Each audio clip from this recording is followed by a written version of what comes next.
akkuma jaalalti jirtu jibbaan jirti. Baleetti tiyyansi jibba jennaanis karaan kee bana. Jaalalti tee jiraannaanis karaan bana. Waan san taateef inshaallahu ta'ala ati ammoo ni argatta. Waan nagoota kana hundaa'u ni argatta. Jaalatteetis jibbiteetis ni argatta. Assalaamu alaikum warahmatullahi wabarakatuh. Jirra jirtu hordoftootaa fi kabajamtoota chaanaala Faraantuu akkam nagaa fayyaadha jirra. Alhamdulillah rabbiif galanni haa ga'u arraan nugee bakkaan nu ga'u isaa beeka. Akkam isin nagee qabdanii fayyaa keessanii akkasumatti warreen amantaa biraa ashama harka fuune isiniin jecha dhufne rabbiif galanni haa ga'u. Alhamdulillah arraan nugee gaa akka rabbiitiin arra geenye akka dhufus arguudhaaf teenya bismillaahi ta'ala. Garuu maaltu faraan qilleensa kana gubbaa bachisee maaltu faraan kanatti caalsi godhee maaltu si teessisu jira waan na teessisu jiru gubaa garaa xiyyaatutu qilleensa kana gubbaatti akkaan ololan deebine na godheetu mana jibbisiisee na teessisu jira. Maali wanni si jibbisiise sayyoonaan jettan viidiyoo kana keessatti isinii tuquun kiyya hafan qabu isinii himuun kiyyaas hafan qabu. Maali yoonaan jettan ilmi namaa tokko amanu rabbii keessattuu nama amantee nama jaalattee jaalalaan nama dhiyaachuu jechuun yaa hordoftoota fi kabajamtoota kiyya maal jee akkaan isinii hedduu takka garaa na nyaattee mataa kiyya na nyaattee waan mataa na nyaate gaa arraan tana dhufee isinitti himuu kiyya hafan qabu saniitutu arraan tana na deebisee namaanan ifaajii hedduu irra kafalee bu'aa bahii hedduu keessa waliin dabraa ture guyyaa keessa an yeroon kana keessatti bakkaan jiruu fi haalaan keessa jiru wajjin wal qabsiisee rakkina kiyya isinitti ol bahee rakkina kanaan na jira jee isinitti ibsachuu osoo hin taane rakkina kiyya gara galliqimseetiin waan isiin na goote waan isiin na goote hunda obsee fi arrarra bororra iftaani jeetuman waa hedduu baadhattee fi deemu jira. Garuu maal yoo jettan keessattuu dhiirti akka tiyyaa tamam kan qilleensa kana gubbatti nama jaalattee nama amantee nama wajji jiraattu dhugaa rabbii isinitti himuudhaaf hedduu takka irraa if qusadhaa. Maaliif onnee teessan bantanii namaaf hin kennina. Namni gaafa onnee tee bantee fi ati kanniteef jaalala ati isaa qabdu yeroo isatti agarsiiste boodarra maalis ta'a jaalaluma ati isa jaalattu kana waan wallaalaa si fudhata waan santeef isinillee noof kolchaadha. Keessattuu warreen qilleensa kana gubbatti jaalala namaaf raabsitan warreen jaalala namaaf dhiyeessitan jaalalti qilleensarraa akkanatti kophaa namaan dhufti. Kunoo isiin isoonan jaalachuu jiru isoonan itti dhiyaadhee si biraan gayaa naa obsii yaa lubbuutii yaa waa hundinuu ni dabartii jee kadhachuu jiru jaalalatti dagattee gaa kanuma isii biraa sanitti ati fagoo jiru maal naa gootaa kanuma na bira jiruun naa wayyi jettee arraaf kaleessa torbaan kana amala na jijjiirrattee qilleensa kana gubbatti yeroo nan bilbiluufis bilbila kiyya laalteetuma dhiisuu eegalte. Yeroo duraanii keessatti hedduu yoo sagalee kiyya guyyaarraa hin dhageenye yoo sagalee isii hin dhageenye oolee buluu hin danda'u. Isin gala saniif guyyaa 4 bilbila kiyya akkanuma laalteetuma dhiisuu eegalte. Maaliif akkana taataa amalli kun maalirraa ta'e jennaanis arraatuma na bubbutuu eegalte. Arraatuma garuu ani waan isii jaaladhuuf waan isii amanee gaa kaa'ama rabbuma eega rabbii gaditti gaa ilmi namaa kun koolee dhufu wal amanuu waanuma jiraate jee isii amanee waa hedduu isii hojii dabarsu jira. Arra garuu bakkaan ani eenyatti saree gurraattii naqqaltee isiin cal jetteetuma duwidda galuun isii anaaf garuu barnoota isiif yoo agartee miti faraanii miidhaa jettee fayyaddu taate arra an nama yaadu nama waan hubatu irraa waa hubadda malee agartee miti itti hin miidhamu. Miidhaan san maaliif yoo kan jettu taate isiin waa'ee kiyyaa jaalalaan ani siif qabu haalaan ani si itti jaaladhu eega beekte booda arra as garagaltee waa'ee kana godhuun maal jechuudha? Namni kun ilmi namaa tokko yoo wal amantummaa waliin jiraate yoo wal amantummaadhaan waliin deeme wanni taamale wanni miidhama hin jirtu. Garuu har'a an intala dhalaa takka jaaladhee isii miidhuun narraa hin barbaachistu. Garuu bagaan isuma biraa miidhamee isirraa miidhamuu kiyyaaf humaa miti yoomiyyuu taanaan humaa miti. Har'aan kana kophaa kiyya isoonan agartee miti habiibtiin tiyyaa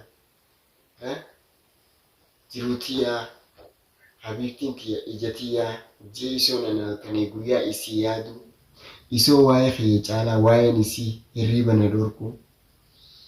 Har'aan kana kophaan hafe maaltu isinit dhagee isinoo yaa hordoftoota kabajamtoota faraan cidhaan as ba'u qabaa cidhaan as ba'ee surprise isin godhuu qabaa jee waan haaraa qabadheen isinii dhufa jee waada isinii galee waan nan isinii galeen san cidhaa kiyya isiniif agarsiisuudhaaf karoora qabadhee ifaajii hedduu itti kafalu jira. Garuu har'a ifaajiin kiyya san eessatti isii bira eessatti hafeeti. Way carraa faraan faraan nama akkanaati miidhamaadha. Namni garuu jaalalaan miidhame agartee qooda namaaf ni kaaya. Agartee namni qilleensa kana gubbatti nama jaalattan tamam. Namni jaalala namaaf qabdan qiyaaza itti jaalala namaa qabdan hubachuu qabdan beekuu qabdan. Maaliif beekuu qabdan? Dhalaan keessattuu biyya Arabaa keessatti wanni isin si gootu hedduudha. Wanni isin si gootu hedduudha. Ani yaa akka jecha isii isoon hin ilaalin haala adeemsa isii isoon hin ilaalin maaliif wal jaalachuu kiyyaaf ani isii jaalachuu kiyyatti booneen isii hojii jiraachaa ture. Garuu har'a faraan na bira hin jiru natti hin dhiyaatu narraa fagoo jira jetteeti jaalala isit dhiyoo filattee jiraachuu jirti. Garuu hubadhu maqaa keetillee asirratti dha'uu hin barbaadu. Maqaa keetillee tuquu hin barbaadu. Ati akka intala dhalaa takkatti obboleettii tiyyaasii haadha tiyyaasi dhalaan jaartiidhaasi. Garuu har'a taniin an jaartii eeggadhuututu shira kana taniin an boru fuula kiyya dura waliin dhufnee waan takka waliin ni godhannaa waan takka jaalalan waliin simannaa jee an abdii irra kaayatan rabbuma abdii irra kaaddeetu akkanatti kophaan naan bisee cidhaanan itti qophaa'u jiruuf ittiin isin surprise isin godhuudhaaf taa'u jiru. Hunda karoora kiyya na harkaa facaaftee karoora kiyya laayitee tamam karoora kiyya diidee har'aan kana dirretti akka nagantee deemuun kee humaa miti. Anis waan rabbiin naaf qoodee hin dhabu. Gartiin waan rabbiin naaf qoodee gonkuun abadan hin dhabu. San waan ta'eef hubadhu atis ilmoo namaati nama yaadu nama beeku. Saniifuu ati faraan dilanuma dhalaa jaalattee dilanuma dhalaadhaaf jettee akkanatti anaannattee maal taatee jettanii warreen naqistanis yaa obboleeyyan kiyya nama kanuma gubateetu gubaa jaalalaa waan isin taate beeka. Numaan gubadde kana jechuu kiyyaaf naaf kolchaa dhiifama naaf godhaa. Yoon an badii qabaadde yoon an dogongora qabaadde dogongora kiyya koomentii jalatti naaf barreessaa. Hadara viidiyoon kiyya kun akka isii san birallee ga'u naaf godha.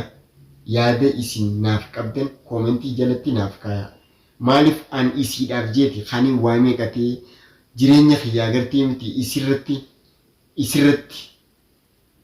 if dagachuu isoo hin ta'in isii wajjin jiraachuudhaaf karoora qabadhee halkanii guyyaa hirriibatti dhabee nama qaaxiraa meeqa halkanii guyyaa hirriiba na kottee har'a immoo achi garagaltee kan isit dhiyaatu qabatte.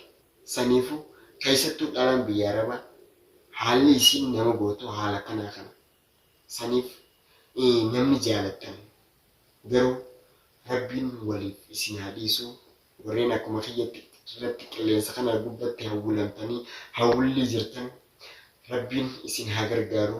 Anuu kun yoo silaa nama maraadha taate maraadha irraan tana maaliif ilaa amma bilbila sirriitti yeroon bilbile daarektii natti hanjaman waa miti hanjamanii garuu ani ilma dhiiraatiinis waan jiru intala dhalaati isiinis waan feetee haa taatu akka feetee waa jettu waa miti garuu anis kaniin irra deddeebisee dawwalu jiru maaliif jaalalumaaf jaalalti kala gootaati sii galee waan san taateef waan jaalalti fiddeef agartee miti ilmi dhiiraa tokko itti gafurra isummaa yoo itti gafte irra bareedaadha isinii galee waan san taateef dhaamsa qaba dhaamsi nan qabu maal yoo jettan hunduma keessaniifuu ilmaan Oromoo kan bahaa kan kibbaa kan dhiyaa kan kaabaa bakkuma jirtanitti nageenyi rabbii isin bira haa jiraatu. Keessattuu shamarran biyya Arabaa rabbi sodaadhaa ilma dhiiratti hin taphatinaa ilma dhiiratti taphachuun waan hin barbaachisne isinii gala saniifuu jaalaltii isin namaaf qabdan yoomiyyuu taanaan waa'ee isirraa onnee tiyyaa kanaan na gubachuu jira onnee tiyyaan na balbalu jira akkanatti waan taane hunda naaseesu jira kaniin kanaasuu jiruufis waa'uma jaalala isirraa kan kee malee waa'ee biraatii miti isinilleen warreen nattillee kofaltan warreen nallee arrabsitan warreen maaliif faraan dilanuma kanaa jettaniitillee naqisha umaa miti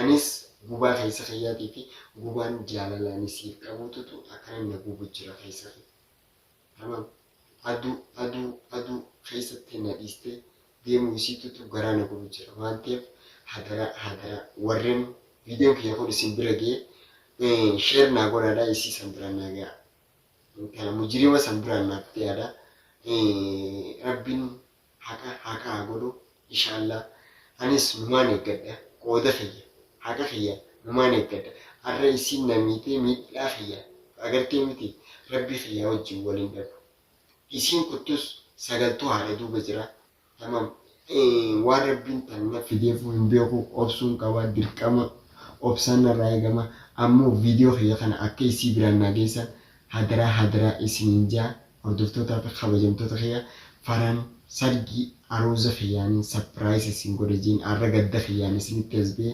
saniifuu inshaallahu ta'ala yeroo gabaabduu keessatti haala fakkaatu walitti deemuun keenya hafan qabu. Assalaamu alaikum warahmatullahi wabarakatuh.